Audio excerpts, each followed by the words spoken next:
Hi, and welcome back to Vegan Finds. Today we're going to be continuing our Super Bowl themed uh, party snacks, and today I'm going to be cooking basically two dishes: a potato skins, which is obviously a very popular dish, and also nachos. And part of the process is to make a cheese sauce that will go both in the potato skin and on the nachos, and basically trying to kill two birds with one stone. So we'll start with the queso, and we'll put together the dish as it goes along, and hopefully you'll get a chance to enjoy it for the Super Bowl. Okay, so for the queso, I unfortunately screwed up the audio once again by not turning on the mic. And so in the blender, what I have is 1.5 cups of organic veggie broth. And what I did is take 1 cup of cashew pieces. These are raw and not roasted cashew pieces, and soak them overnight in water, and basically it becomes it softens them up, and it becomes a kind of a gelatinous goop around it, similar to chickpeas when you take them out of a can. So I rinsed some of that off, and then to that what I added was 3 tablespoons of nutritional yeast. Now, nutritional yeast adds a cheesy flavor. That's what kind of gives any of these cheese sauces that cheesy essence, that what people call umami, that kind of extrasensory taste perception there. And so when you look for nutritional yeast, you can find it in Whole Foods and some others of the more gourmet or organic type stores. And you can actually find it also in places like GNC, where you can find it in cans. And what I have actually found is that the cans of nutritional yeast, and don't confuse it with brewer's yeast, is less expensive than if you bought it in bulk. So we've done it both ways. And to the blender, what I'm going to be adding, aside from the 3 tablespoons of noosh, is a tablespoon of white mellow miso paste. This is an organic miso that we're using as well, and that's readily available in these little tubs that you can purchase, and just dumping it in. Also, there's 2 cloves of garlic, 2 teaspoons of cumin. I'm going to add a 1/4 cup of minced onion, and a 1/2 tablespoon of cayenne pepper. Now, you could add jalapenos, or if you want to make it a little more smoky, add a little chipotle. So now what I've done is blended it up, added it to a pot, because you're going to need to cook this up, because it's going to be fairly liquidy. And so you're going to have to cook this for, I would say, about 10 minutes. Do it on low, because this is obviously a nut mixture, and you don't want to scorch it. Treat it as if you would be treating it like a milk product. So in essence, what we're going to be doing is just heating this slowly. If you notice some red pieces, the sauce wasn't quite spicy enough for me, so I added some additional hot chili to it. I sliced some up. We had some green chilies that had gone ripe and turned a nice bright red color. And it's basically time to kind of get this whole process going. Stir it around. Don't avoid it, and get cooking. Now, what I'm up to is making the meat portion of the nachos. So in my cast iron pan, I'm adding some Light Life plant-based ground beef substitute. And there are a lot of different products out there now that you can buy. There's Beyond Meat, there's some other items from other companies. Garden, which is pre-crumbled. This one kind of looks like ground beef, cooks like ground beef. Okay, so I added some taco seasoning to this. You can make up your own or basically use, a prepackaged thing. I added a little bit of water to help spread the taco seasoning out. The meat's just about ready to go.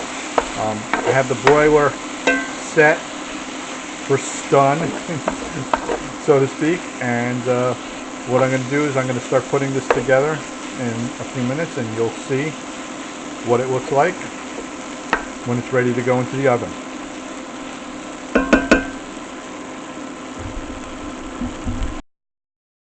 Okay, so I'm kind of being a little bit lazy, and I put the actual chips into the pan that I actually cooked the meat in.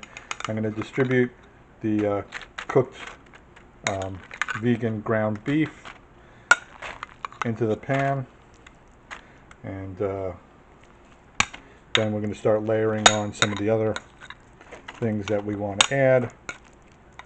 Now, for bigger groups, you may want to buy more than one package of the ground beef, also depending on the brand.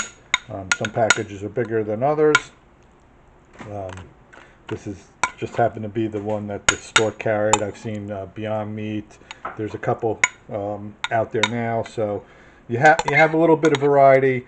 Try them out, see what you like, and then kind of decide what you're going to have as your main meat substitute. I'm going to add some black beans to this. These are organic black beans from either Whole Foods or Wegmans, one of those stores, Trader Joe's. We shop in a lot of different stores, and depending on what's on sale, that's what we buy.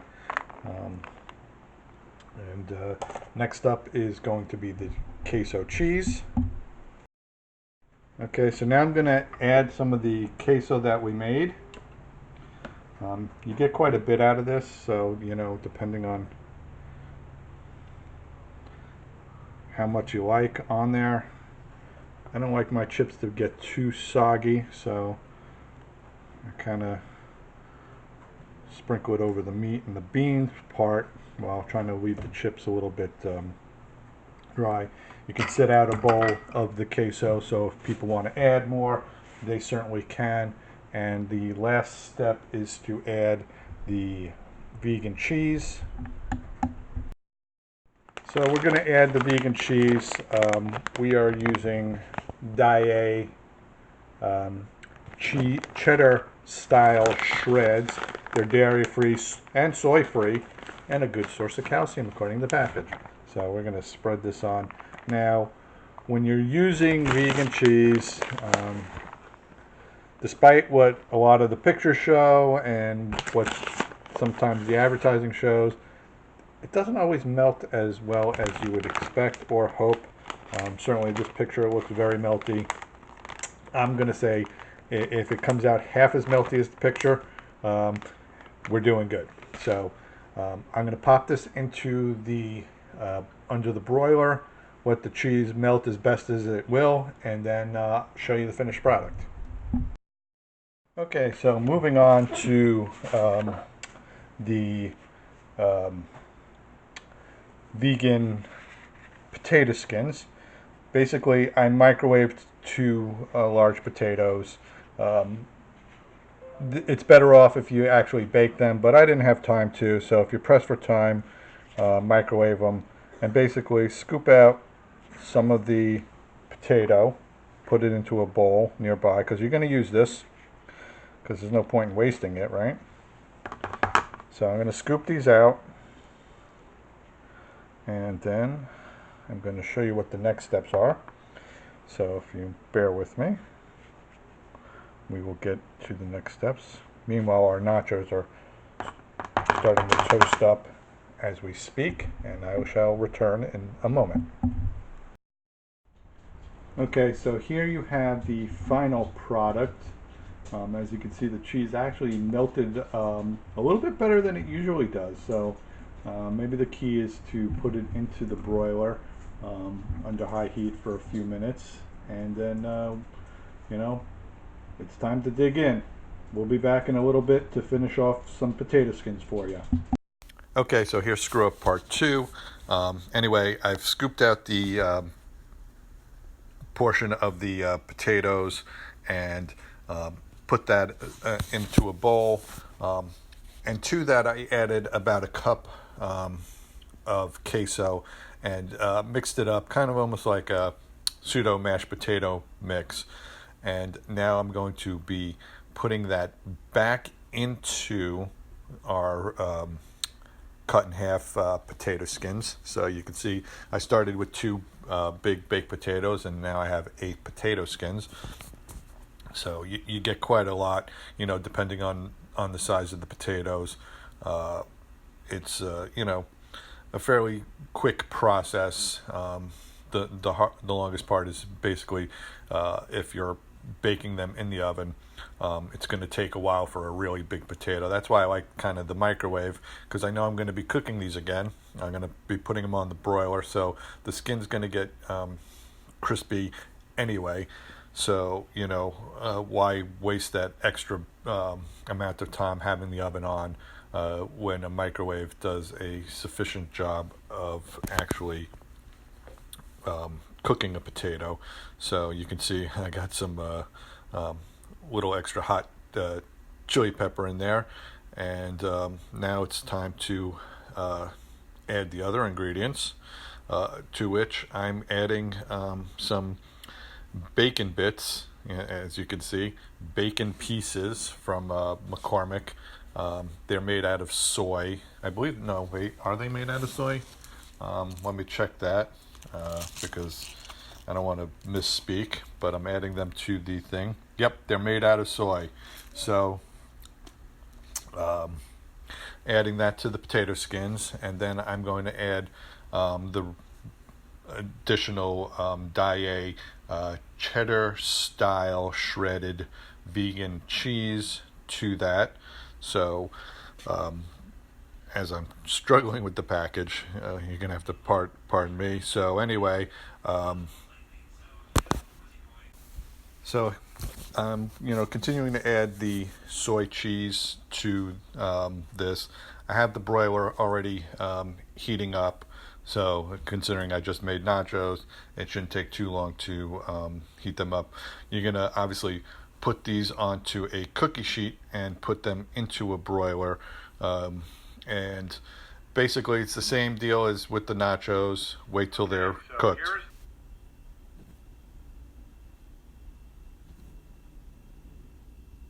Okay, so here is the finished product.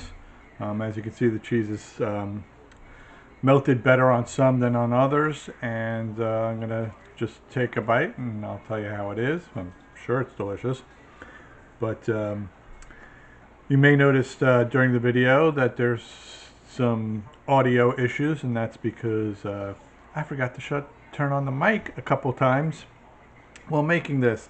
So as typical, if you're gonna make a video, always make sure that the mic is on.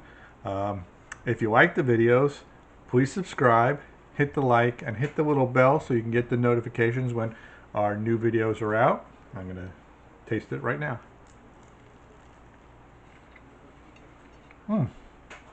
That's delicious. A little bit of spice, the way I like it. A little smokiness from those bacon bits, and crunchiness from the skin. Delicious. Have a great day.